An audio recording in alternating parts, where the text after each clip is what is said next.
भी साथ में है। एक ऐसी घटना को कल क्लोजर मिला है बाटला हाउस कांड में, जिसने देश की राजनीति को पिछले 22 वर्षों से बहुत प्रभावित किया है। Yesterday's conviction in the Batla House encounter is a triumph of India's judicial process, a validation of the courage shown by the Delhi police officials in containing terrorism, and a closure to the rampant vote bank politics which happened in the last 12 years. और आज मैं आपके सामने वही विस्तार से रखूंगा कि देश की सुरक्षा और आतंकवाद की लड़ाई के मामले में भी किस तरह से कांग्रेस पार्टी और बाकी विपक्षी पार्टियां आतंकवादियों के पक्ष में खड़ी हो गईं और दिल्ली के अंतर्गत एक भीषण आतंकवादी हमला हुआ था, उसमें पूरे पुलिस के हिम्मत को तोड़ने की कोशिश की गई। आपको मालूम है 13 सितंबर 2008 को दिल्ली में सिलसिलेवार धमाके हुए थे। ग्रेटर कैलाश में हुए थे, डिफेंस कॉलोनी में हुए थे, शायद कनॉट प्लेस में हुए थे, कई जगहों पर हुए थे। इसमें 39 लोग मारे गए और 159 घायल हुए। It was a deadly terrorist attack. स्वाभाविक है, भारत की राजधानी दिल्ली है, 30 लोग मारे गए, 159 घायल हुए। जब दिल्ली पुलिस को मालूम हुआ कि इसमें इंडियन मुजाहिदीन के लोगों ने यह काम किया है, उनको तलाश में लगे हुए थे और उनको मालूम हुआ कि जामिया नगर के पास बाटला हाउस में वो छुपे हुए हैं, तो पुलिस प्लेन ड्रेस में वहां कार्रवाई करने गई और 2 आतंकवादी मारे गए, 2 भाग गए और एक बहादुर पुलिस के इंस्पेक्टर, दिल्ली पुलिस के मोहन चंद शर्मा, उनकी गोलियों से मारे गए और 2 पुलिस वाले घायल हुए गंभीर रूप से, बलवंत और राजवीर सिंह। अब कोर्ट ने क्या माना है कल के फैसले में, जिसमें उन्होंने आरिज खान को दोषी पाया है कि भारत की एकता और अखंडता पर हमला था, यह आतंकवाद की घटना थी और लगभग 100 गवाहों की गवाही और इलेक्ट्रॉनिक एविडेंस के आधार पर उन्होंने पूरे इस घटना को सही पाया है। इलेक्ट्रॉनिक एविडेंस में वॉइस सैंपल है, बाकी जो डिजिटल रिकॉर्ड्स होते हैं वो सब है, उसके विस्तार से मैं जाना नहीं चाहूंगा। मैं आपको जरा बताना चाहता हूं कि ये आरिज खान साहब कौन थे। आरिज खान उर्फ जुनैद, ये बाटला हाउस इनकाउंटर के अलावे 2007 में यूपी के लखनऊ कोर्ट ब्लास्ट, फैजाबाद और वाराणसी ब्लास्ट में भी शामिल था। साल 2008 में दिल्ली, जयपुर, अहमदाबाद और यूपी की अदालतों में जो धमाके हुए थे, उसके मुख्य साजिशकर्ता का नाम आरिज था। इन सभी धमाकों में 165 लोगों की जानें गई और 535 लोग घायल हुए। In fact, I can very safely say that Ariz Khan was a serial terrorist and a killer. Delhi में 30 लोग और बाकी जगह 165 लोग और उसके इंडियन मुजाहिदीन संबंध थे। और आपको मुझे बताते हुए कभी पीड़ा होती है कि इसको 2018 में नेपाल से पकड़ा गया, तब यह ट्रायल हो सका। एक शाहजादा को पहले 2013 में ही सजा मिली थी और इसको पकड़ा तभी गया सघनता से जब नरेंद्र मोदी की सरकार आ गई। ये इंपॉर्टेंट जानना है। अब हम इसको एक विषय इसलिए कहना जरूरी है कि उस समय मैं राज्यसभा में विपक्ष का उपनेता था अपनी पार्टी का, अरुण जी थे, बाकी लोग थे। मतलब मुझे आपसे कहने में कोई शंका नहीं है कि दिल्ली पुलिस के कई लोगों ने हम लोगों से परोक्ष संपर्क किया कि हमें बचाइए, हमें ही हमलावर बताने की मुहिम चल पड़ी है। हम देश की सुरक्षा के लिए क्या करें? आपने सलमान खुर्शीद का वक्तव्य सुना होगा कि सोनिया गांधी को मालूम हुई इस हमले के बारे में और 2 लोग आतंकवादी मारे गए तो आंखों में आंसू उनके आए थे। ये पब्लिक स्टेटमेंट है, रिकॉर्ड पर है, आज के अखबारों ने कहा है। उस समय पार्टी का मुख्य प्रवक्ता भी था स्वनाम धन दिग्विजय सिंह, तो आजमगढ़ चले गए और उनका एक पब्लिक स्टेटमेंट था कि गोली तो यहां पर लगी है सर के ऊपर, तो हमला कहां से करेंगे? मैंने पूरे इस घटना को एक प्रकार से जबरदस्त संदेह में डालने की कोशिश की गई। There was a conscious, deliberate and consistent attempt to cast serious doubt over the authenticity of this Batla House incident, designed to weaken the morale of the Delhi police and give clear support to terrorists and their design. Why? For pure vote bank politics. सिर्फ vote bank politics के लिए किया जा रहा था। मुझे याद है मैंने दिल्ली के बीजेपी दफ्तर में एक बड़ा प्रेस कॉन्फ्रेंस किया था। उस समय 11 अशोक रोड हुआ करता था। अगर आप लोगों ने पुराने रिकॉर्ड को देखेंगे तो मैंने कहा, सोनिया जी, मुझे आपसे एक सवाल पूछना है कि आपकी सरकार जिसकी आप चेयरपर्सन हैं, वो मोहन चंद शर्मा जी को अशोक चक्र की घोषणा देती है जो 2009 में दिया गया, और आपके महामंत्री जनरल सेक्रेटरी श्रीमान दिग्विजय सिंह आजमगढ़ के जाकर के इस पर सवाल उठा रहे हैं। आपका क्या स्टैंड है? और मैंने 2 दिन लगातार सोनिया जी से सवाल पूछा। वो इतनी एम्बैरेस्ड हुई कि शायद मजबूरी में, देश के दबाव में दिग्विजय सिंह को कुछ क्लैरिफिकेशन देना पड़ा। आपको मैं एक स्टेटमेंट और पढ़ाना चाहता हूं। ये तो बहुत ही जोरदार स्टेटमेंट है। अक्टूबर 17, 2008 या कहिए अक्टूबर 18 होगा। ये एक्सप्रेस न्यूज सर्विस की रिपोर्ट है। मैं इसको खाली 2 लाइन पढ़ूंगा और आप सुने। On Friday, Samajwadi leader Amar Singh and Trinamool Congress chief Mamata Banerjee shared a platform in Jamia Nagar demanding a judicial probe into Batla House encounter. That was a fake encounter, and if I am proved wrong, I will stop practicing politics. I demand a judicial inquiry, Mamta asserted amid cheers from the audience. Mamata Banerjee जी 2013 में शाहजादे को जो accused थे उनको आजीवन कारावास हुआ, और जो मुख्य अभियुक्त थे उनको आज आरिफ खान जुनैद को सजा हो गई। 15 को वो कितनी सजा हो गई बताएंगे। ममता जी, आपका क्या कहना है? क्योंकि आपने पब्लिक स्टेटमेंट में दिखा रहा हूं कि मैं पॉलिटिक्स छोड़ दूंगी। उनका अक्टूबर 18, 2008 का स्टेटमेंट एक्सप्रेस न्यूज सर्विस का रिकॉर्ड पर है, आप देख लें। सलमान खुर्शीद जी, आपको क्या कहना है? अभी आपके आंसू निकल रहे हैं या सोनिया जी के निकल रहे हैं कि नहीं? आरिफ खान की सजा हो गई तो। और दिग्विजय सिंह जी, आपको क्या कहना है? यह बहुत ही गंभीर सवाल है। बाटला हाउस कांड को Samajwadi party, BSP, Congress party, left parties, Mamata ji, इन सबों ने नेशनल इश्यू बनाया था।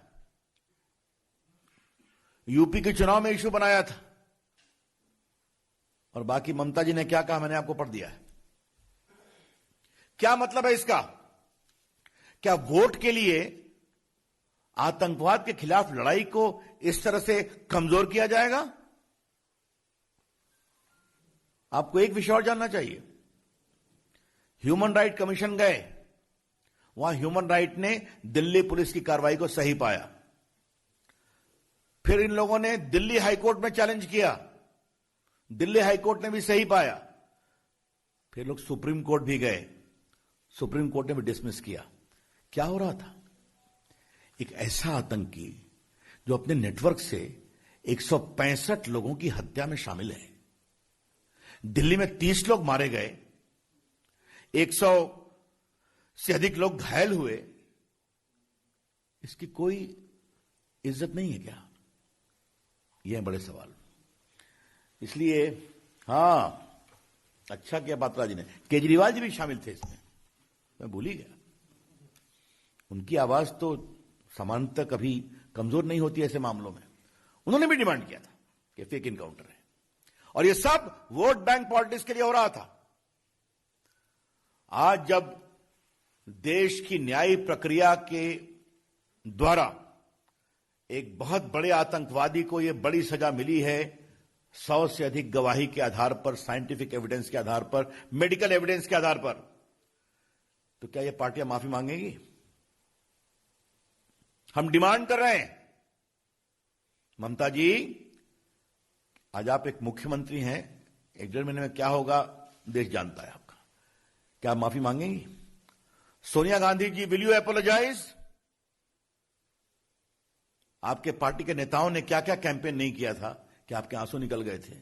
क्या आप माफी मांगेंगी? और बाकी चाहे वो सपा हो या बसपा हो, हम उनके बारे में भी कहना चाहेंगे।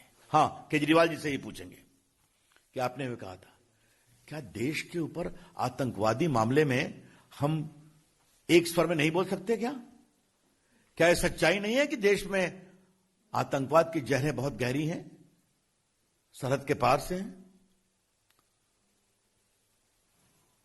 मैं एक बात आज बहुत गंभीरता से पार्टी के फोरम से मांग कर रहा हूं। इन पूरे अभियान से दिल्ली पुलिस के हौसले में कितनी कमजोरी हुई आतंकवाद से निपटने में, इसकी जांच होनी चाहिए, और जांच होकर के देश के सामने बताना चाहिए। हमको मालूम है उस समय दिल्ली पुलिस कितनी घबराई हुई थी। ऐसा लगा कि दिल्ली पुलिस को एकदम मर्डर के रूप में दिखाने में, फेक इनकाउंटर के रूप में दिखाने में एक कैंपेन चल पड़ा था। हम जानते हैं उस समय हम लोगों ने सदन में उठाया था। The BJP demands today that a proper inquiry be made, that because of this sustained campaign by vested political interest, purely for vote bank politics, what was the impact on the morale of Delhi police in the fight against terrorism? कि अगर Delhi police का एक बहादुर inspector Mohan Chand Sharma मारा जाए, जिसको अशोक चक्र मनमोहन सिंह और सोनिया जी की सरकार ने दिया, उनके नेता पूरी दिल्ली पुलिस के खिलाफ हाथ धोकर पड़ गए। इससे बड़े शर्म की बात कोई हो सकती है क्या? इसलिए आज हमें लगा कि जब निर्णय हो गया है कोर्ट का, तो हम ये डिमांड करेंगे कि ये इंक्वायरी होकर देश के सामने उसको बताया जाना चाहिए। और पीड़ा की बात यह है कि एनएचआरसी की inquiry report, Delhi high court का dismissal validating the encounter, supreme court के डिसमिसल के बाद भी यह कार्रवाई चलती रही आज तक। तो ये वोट बैंक क्या होता है, इसकी एक बहुत ही शर्मिंदगी भरा ये प्रकरण था। तो मुझे लगा कि अब लोग पूछते हैं कि आपके समय में उनमें अंतर क्या है? आतंकवादी घटना कभी भी हो गलत है, निर्दोष लोग मारे जाए कभी भी हो गलत है, लेकिन एक अंतर है, वहां मुंबई हुआ, दिल्ली हुआ, बाकी हुआ। हमारे यहां कोशिश होती है तो सेना को और पुलिस को छूट है और वो प्रिएम्प्टिव तरीके से कार्रवाई कर देते हैं। अब उसका डिटेल मुझे बताने की जरूरत नहीं है। और कभी सरहद पर खुराफात करते हैं तो उरी का जवाब भी होता है और बालाकोट भी होता है, ताकि उनके हौसले कमजोर होते हैं। यह है अंतर। People who ask questions as to what is the difference you have been able to make in the Narendra Modi government, the reply is very simple. Terrorism any day is something to be condemned about. The nation needs to speak in one voice. But the difference is, then Mumbai happened, Delhi happened. Today, if they try, the police is given freedom to undertake preemptive strike. And their conspiracy and their cells are contained. And if they do something, then Uri is the response and Balakot is the response. to break their complete backbone. That is the basic difference. तो मित्रों, मुझे अपनी ओर से यही महत्वपूर्ण बातें कहनी थी और मैंने इसमें सारी बात फैक्चुअली कही है। कई चीजों को मैं स्वयं सदन में उठाता रहा हूं। तो आज कांग्रेस को जवाब देने का समय है। आज वोट बैंक की सियासत करने वालों के जवाब देने का समय है। आज उनके माफी मांगने का समय है। और आज के दिन दिल्ली पुलिस को किसने कमजोर करने की कोशिश की, उनके हौसले को, उसकी जांच करके उस जांच की रिपोर्ट को देश के सामने लाने की जरूरत है। आज के दिन मैं शहीद मोहनचंद शर्मा के बलिदान पर उनको विनम्र प्रणाम करता हूं। उनके पूरे परिवार के जज्बे को सलाम करता हूं। और जिस दिल्ली पुलिस के जवानों ने बाटला हाउस में संघर्ष किया और बहुत बड़े आतंकवाद से देश को बचाने की कोशिश की, उनके साहस को भी अभिनंदन करता हूं। धन्यवाद। Any questions now? धन्यवाद रवि जी। कोई प्रश्न प्रासंगिक?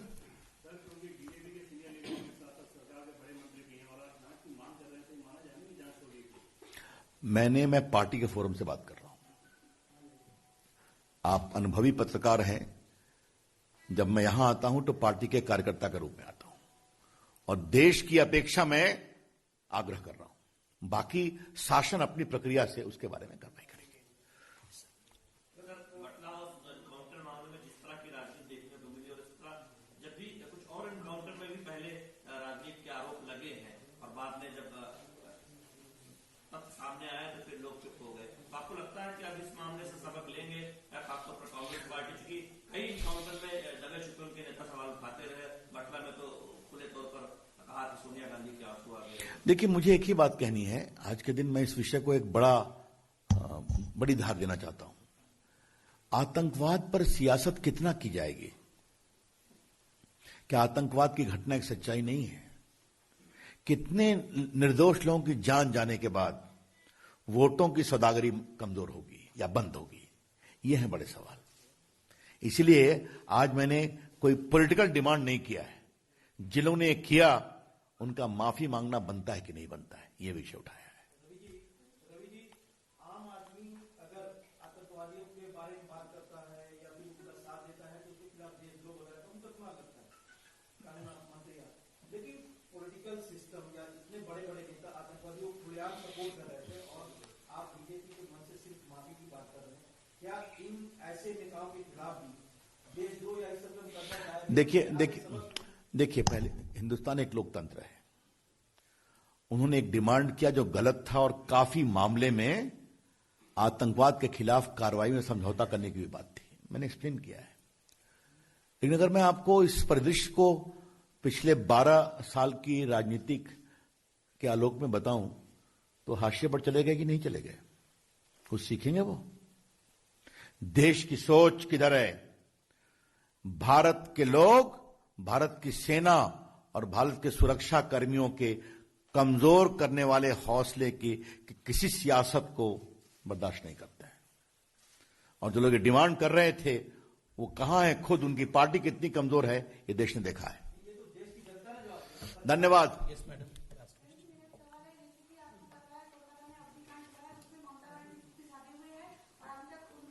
पार्टी के लोग वहां जवाब देंगे, जरूर देंगे। ये आज का विषय एक दूसरा है।